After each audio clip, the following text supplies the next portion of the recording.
Welcome back to End is the Future, a podcast that brings together great minds to address the opportunities and challenges of making businesses both sustainable and profitable. I am Ilham Kadri, and I'm delighted to be your host today. If you are as passionate about sustainable business as I am, let's explore how End is the Future together. Hello, everyone, and welcome to another episode of the End is the Future podcast. Today, I have the honor of speaking to Anousheh Ansari. And gosh, I'm not sure where to begin. Anousheh is truly one of the most inspiring female figures I have had the pleasure of meeting and the honor of knowing. She's an engineer, a highly successful entrepreneur, and the first ever Iranian and Muslim woman to travel to space. Anousheh today is the CEO of the XPRIZE, a nonprofit organization that aims to accelerate technological breakthroughs that will benefit humanity through the power of large-scale public competitions. I can't wait to hear more about her exciting life and career. Anousheh, thank you. Thank you so much for being here. Oh, it's a pleasure to be with you, Ilham. You know, I always start, Anousheh, by asking what motivates our people, our podcasters. I know you were born in the beautiful town of Mashhad in Iran, and you experienced the Islamic Revolution when you were only 12. And what stands out to me when we spoke a year ago is the story I heard you tell about how your journey to space started with curiosity. And this is one thing we discuss a lot within my organization. I know it's very popular in this podcast. You talked to me about how, as a little girl, you used to sleep on your grandparents' balcony under the stars and wondered what was happening up there. And I also watched your great TED Talk where you talked about how the little prince, which is very close to our heart, Saint-Exupéry and the Francophones we are, sparked your imagination. So can you talk about these childhood experiences and how curiosity, imagination spurred you to become the first ever Iranian and Muslim woman to go to space? As you mentioned, my love of space, love of stars actually started with, being able to lay on my back at night as a child and look at the night skies, to look at the starry night skies, and really let my imagination go wild to look up there. And what I was thinking is first is like, what are those, little shiny objects out there? And, are there other beings out there? Is there another civilization out there? What's happening? Or do they look like us? So question after question cycled in my mind. And every night, every opportunity I had to look up at the night skies, these questions sort of lingered on. And the more curious I was, the more I wanted to learn. It got me started in science and, later on in astronomy, and just trying to understand things was a big part of my childhood. I was very curious and I kept asking why. I'm sure I drove my mom crazy by asking all those questions. But being able to learn about things was part of learning about myself and my role in the world and my place in the world. And as children, especially in our part of the world, growing up, we didn't have iPads and iPhones and a lot of stimulation. So we created our own playground and it came from our imagination. So we really exercise this muscle of imagination, this gift we have, which is very unique to us as human beings. And I think if you look back in history, everything we've created started with us imagining something, imagining a future that was different, imagining something that worked differently, or imagining a brand new thing. And after starting in our mind, some of us slowly started creating those things we imagine in our head. So ever since I was a child, imagination, curiosity, which goes hand in hand, played a big role in my life and how it was shaped. I became very interested in science fiction. I read The Little Prince, and at the beginning it talks about how as a child he was frustrated with the adults because they couldn't see this beautiful, elephant. I think this is part of us being able to look at things differently. And with our imagination, we can see through a different lens. I didn't see all the reasons why going to space was a crazy idea for a young girl in Iran, growing up in Iran. I continued to just imagining that I am an astronaut. I'm actually going to Starfleet Academy, and I imagine I'll be an officer on board Starship Enterprise. So these things help drive you and make decisions in your life that hopefully at some point it sort of gets you closer to those dreams. Of course, there was no Starfleet Academy or a Starship Enterprise for me to join them, but nevertheless, you substitute that with what's possible, but still in line with what you imagine your life to be. And it has shaped who I am. It has shaped my pathways to engineering and to space. Fabulous. And I love to start the journey with that little girl with imagination and curiosity, and the head and probably the soul in the stars. By the way, you wrote a wonderful memoir with the beautiful title My Dream of Stars. And one of my favorite parts is when you shared how your grandmother and mother inspired you to defy societal expectation and take control of your own life. I think it's your grandmother who told you to be the master of your own life. And this really resonated with me. And this is how we started, or we pursued our talk a year ago, because growing up in Morocco, I faced probably the same societal or patriarchal challenges. And there was a saying, a woman only has two exits, one to her husband's house and the last one and the second one to the grave.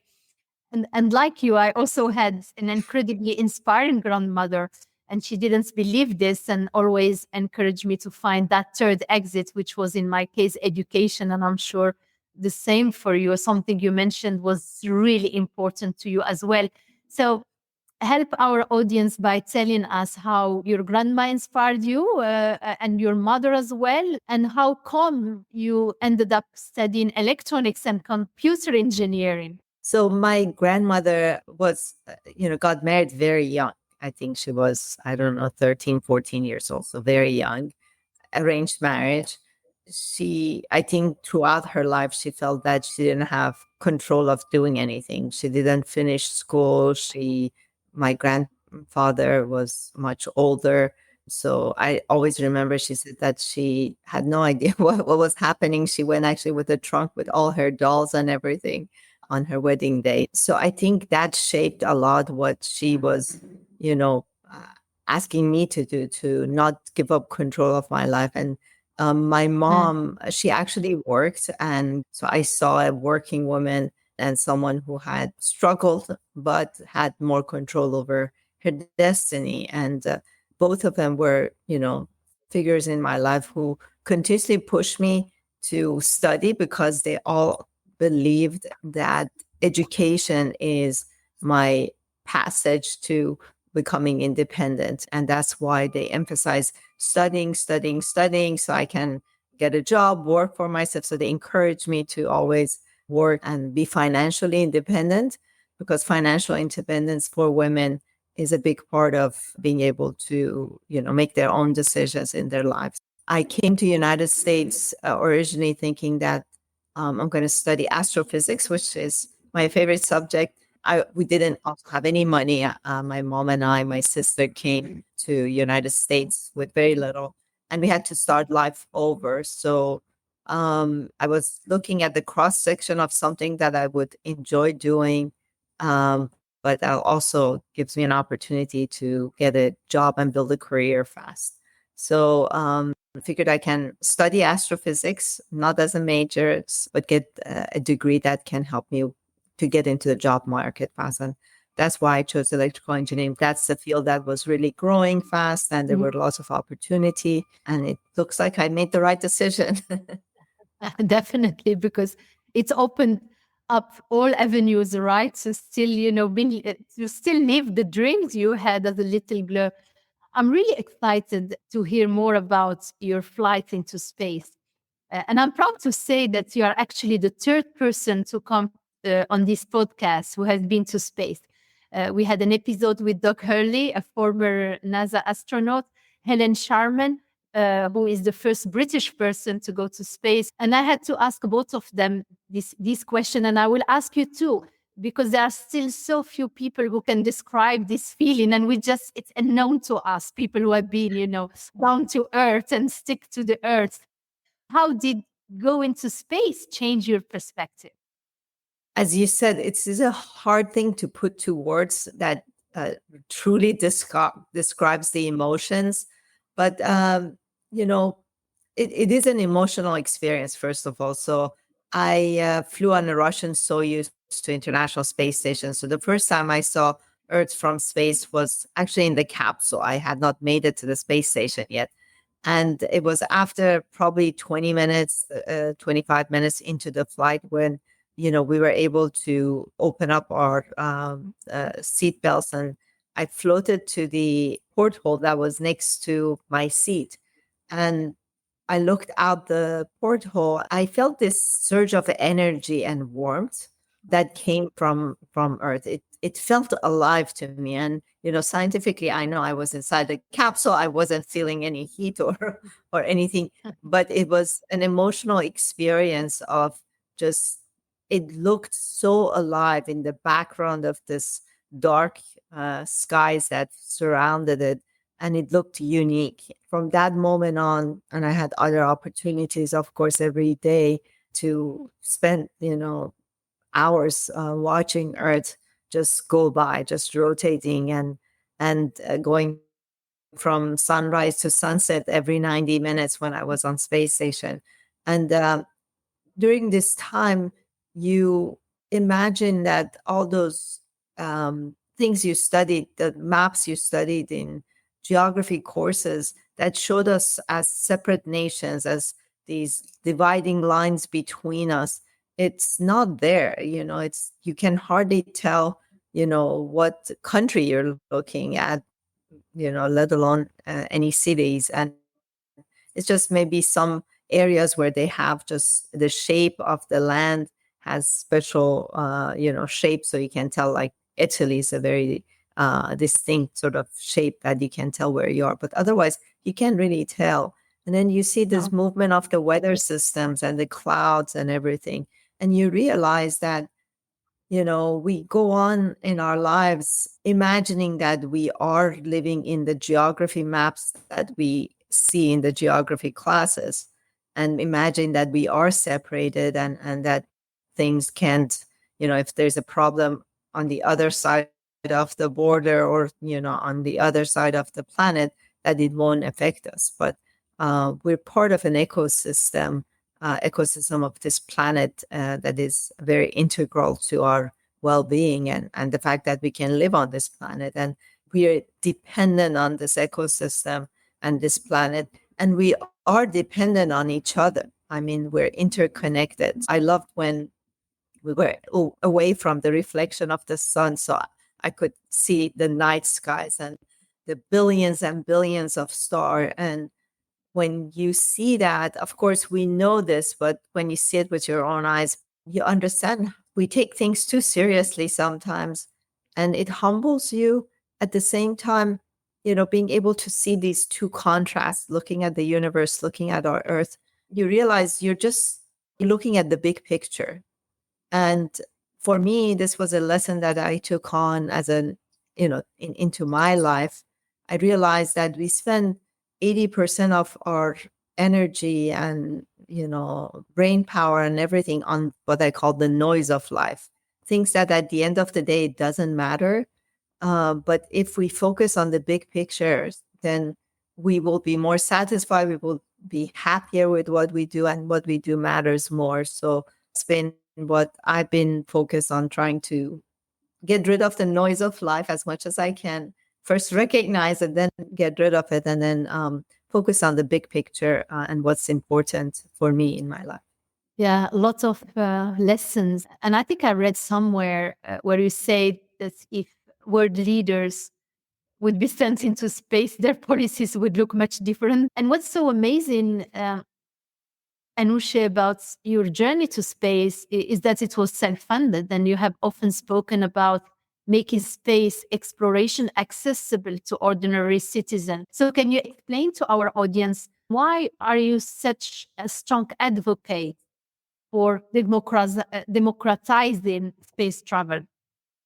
I love actually explaining this because for most people, when you talk about space, people think, especially these days, they say it's a place for, rich people to go have fun. No, it's completely total opposite. And my love of space is, of course, and space exploration is for gaining knowledge on one hand, but on the other hand, I think the knowledge we gain will help us here on our planet. So I came from the world of telecom where I built a lot of my companies, and um, I saw how internet and when internet became accessible to everyone, really opened up this new opportunity for innovation and creativity. And the world we live in, if you ask someone 25 years ago, they couldn't really describe what's going to happen. But now we see how it has really shaped and changed our lives.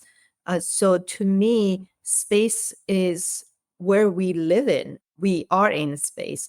And the space around us contains so much opportunities for learning, opportunities for resources that we can use to make our lives better on Earth. But for over 50 years, only governments were launching and creating access to space, and it was only a few people. Even to date, out of the 8 billion people on this planet, only about maybe 680, 690 people have flown to space.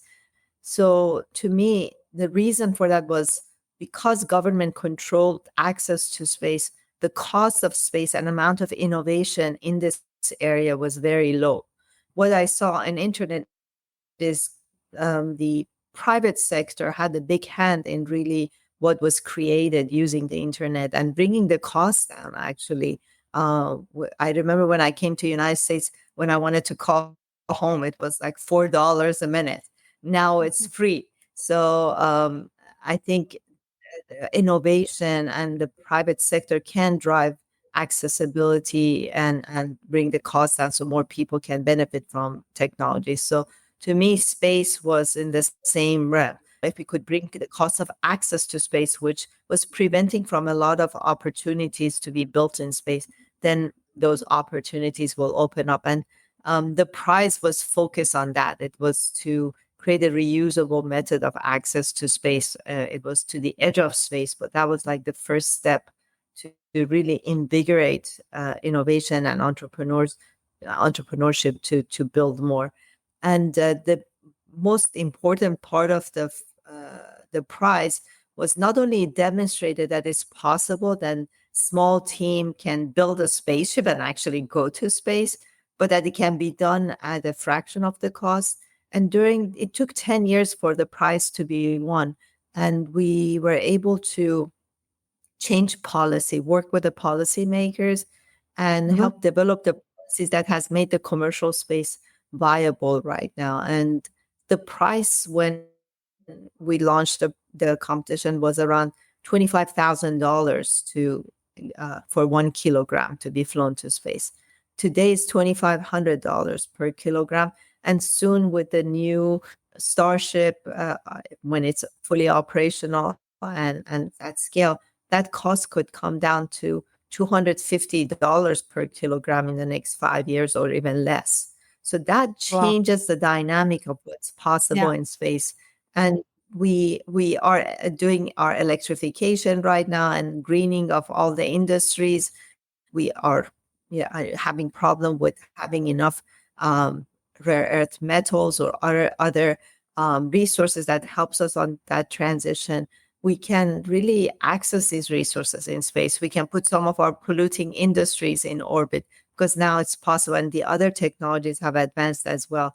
So to me, it's exploring for the sake of knowledge. I think it's important for us, but also exploring to see how this space around us can make life more sustainable and better for all of our citizens here on Earth. And of course, the experience when a person can fly is extraordinary. And I think it changes people for the better. So that would be an added bonus. It would be the cherry on top. It's amazing, Anousheh. I would like to talk about your current position as a CEO with the XPRIZE. I discovered that this probably 15 years ago, 10 years ago, right? When I used to live in the US and met few people around, this uniqueness, you crowd source groundbreaking solution for the world's most urgent challenges through competition, and you open it to everybody around the world. Can you tell us more about this competition and what areas do you focus on? What are the critical challenges you want to solve? Becoming the CEO of XPRIZE was part of me focusing on big picture things. So that's what we do at XPRIZE.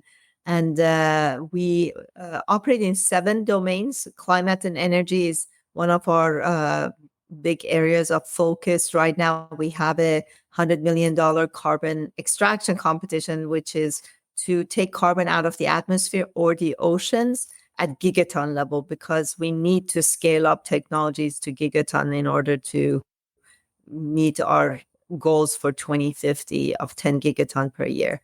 So that's an exciting one. We also do work in biodiversity and conservation, where we have an active rainforest competition to identify the biodiversity of the rainforest and preserve it, as well as we have a wildfire competition. As you know, one of the aftermaths of global warming is wildfires are all over the place now.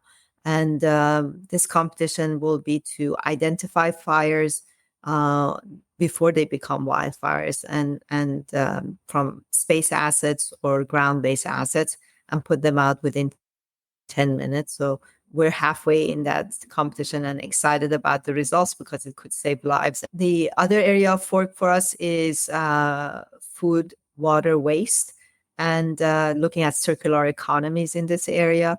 And we have an alternative protein for white meat. Our largest prize ever, and I think is the largest prize in the history of humanity, is $119 million water scarcity, which is focused on scaling up desalination of seawater. Our planet is covered with lots of oceans, but they're not accessible for our consumption. So scaling up water desalination, reducing the cost so it becomes affordable, and building more resilient system is part of this competition. We, of course, have our learning and society, which is focused on education and societal issues. Space and exploration is an area of activity for us, where we're working on hopefully launching a space debris removal competition soon. Another important area is health. We have a $100 million competition in increasing the healthy lifespan of 3 systems in human body: cognitive, muscle, and immune system.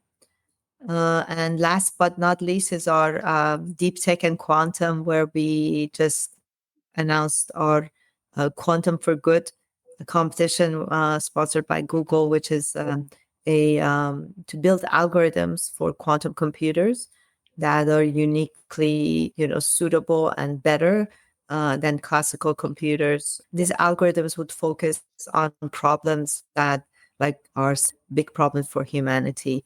Wow. And so many incredible projects, right? So you are driving and leading through the XPRIZE. And as you know, Anousheh, this podcast is also about how we can build companies that are both sustainable and profitable to allow them to last and thrive and generally doing good in the world. And since you are such a successful entrepreneur, a scientist, you started your own successful tech company before you became involved in XPRIZE, went to the space, came back, did it fabulous. I mean, and we are just scratching the surface because there are so many things you've initiated. What advice would you give to young and not so young leaders who are listening to us, who want to be sustainable leaders and sustainable, successful leaders? It goes back to the heart of, why people become entrepreneurs. It's not easy to start companies. So if you started for the wrong reasons, then you're not going to be able to sustain it and work through all the problems that startups face and all the ups and downs and the challenges that is thrown your way. Because anytime you're building something new, you're creating something new, there's lots of unknowns and risk involved. So you have to be prepared as an entrepreneur for the unknown and risk and the challenges and the changes that you will face. And there's no way that you can ask an entrepreneur that they say they set a plan and they created a plan and they just followed the plan to success. It doesn't work that way. It's very dynamic, and our world is changing constantly. So what makes successful entrepreneurs successful is they have to have a passion for what they're doing. They have to believe in what they're building, and what they're building, if it has a purpose, it's solving something that's either personal to them. A lot of successful entrepreneurs, when you hear about them, is like, my mother had this issue, or my child had this issue, or my brother had this issue. So it's about helping someone or something and building something in the service of something else, something bigger. So I think those are the successful entrepreneurs, and it gives you the energy and the mental power and capacity to work through tough problems and tough times. One advice for the entrepreneurs: never do a business for profit and money. If money is your motivation, you will very quickly lose that sense of adventure and drive and grit that you need to be successful. Make sure whatever you're doing and building is meaningful to you. Sustainability is built into to having a successful business. So finding those opportunities where you can create value for someone, and that value will drive them to want to purchase and deploy your solution or service or product wherever you are. So it's about value creation. If there's truly no value in what you're building, it will be short-lived and it won't be sustainable. So I do believe that you can do good in the world and build a great business. It's amazing. You are pointing us a lot to the meaning and the purpose, right? When you drive a journey, and I think it's a great wisdom to our young listeners and young leaders.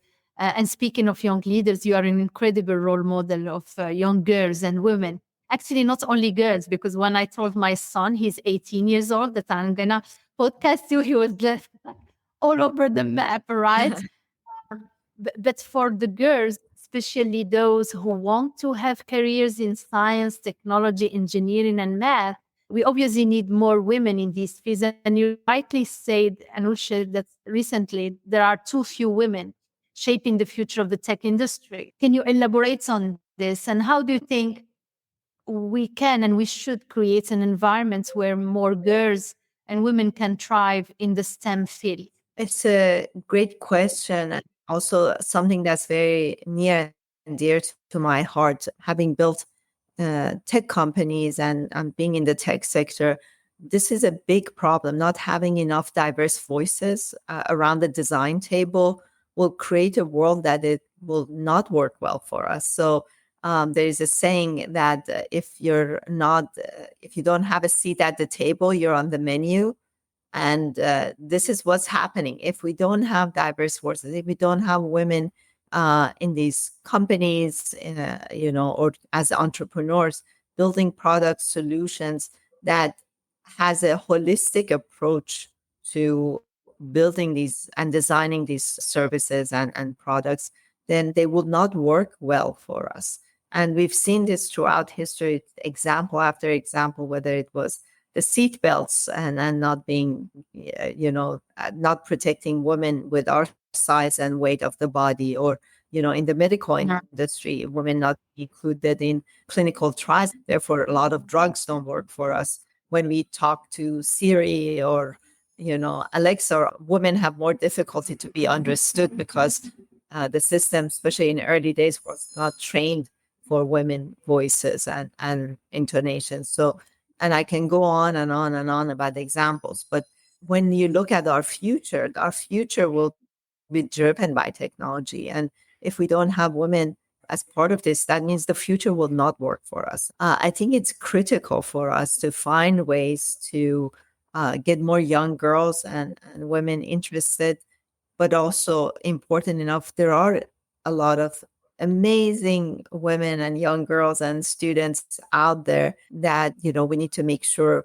we attract them to the businesses that we're building and make sure that we have a voice at the table. I think we just need to change that dynamic. It's an issue that if we don't solve, it will create even bigger problems for us. So having role models help. I know you're an amazing role model for young Thank you. leaders, especially young women. So getting the stories out there so women can see themselves in those positions, in those roles, in those jobs. It's important to just make sure those stories, those images, those opportunities are present for everyone to see in media, in other ways to see that, yes, it is possible for me. These are all career opportunities for me. Wow. What an inspiration. A voice at the table. And I'd like to close, and I would continue this conversation longer. I'd like to close by asking you to explain the badge you wore into space, because I thought it was so inspirational. Can you share with our listener what it said? I designed this badge and I put all the things that were meaningful to me. So I love infinity. So I had a figurine that had her arms was in shape of infinity to demonstrate infinite possibilities. On top of the figurine, there were imagine, be the change, and inspire. And to me, it was the three phases of my life, starting with imagination, which got everything started for me.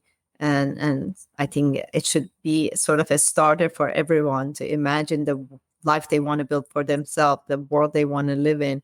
And then the next part is, after you imagine it, you have to go actually build it now. So I took a part of Gandhi's famous quote of be the change you want to see in the world. So when you want to change something, you have to start with yourself. You have to take the steps toward that change as well. So my be the change in my life has been the companies I built, the sponsorship of XPRIZE, the first competition, and the work I'm doing there right now. So every day in my everyday life and in my work, I try to take steps toward those changes I want to see in the world. And the last part is when you've done a lot in your life, you have to inspire the next generation. So I spend a lot of time traveling, speaking, especially to young students around the world, from kindergarten all the way to graduate students and to other women leadership groups, because I think, as I said, sharing our stories help people through their own struggles and the lessons they learn. Yeah, well, thank you. And I can't think of a better note to end this podcast. Thank you so much for giving us some of your time and being here, Anousheh. I feel you are a source sister in many, many ways. You are an inspiration. Your bold determination. You've broken so many barriers, including the earthly ones. And I think when you say to those little girls, if they're in Tehran, in Mumbai, in Casablanca, or here in Brussels, or in Atlanta, you are telling them, yeah, be bold, imaginative, and curious. And thank you for showing us the value of being curious and imaginative and reaching for the stars. Thank you, Anousheh. Thank you, Ilham. Thank you so much for joining us today. For more information or to listen to other episodes, visit our website. And if you like these podcasts, don't forget to subscribe. Until next time, be safe.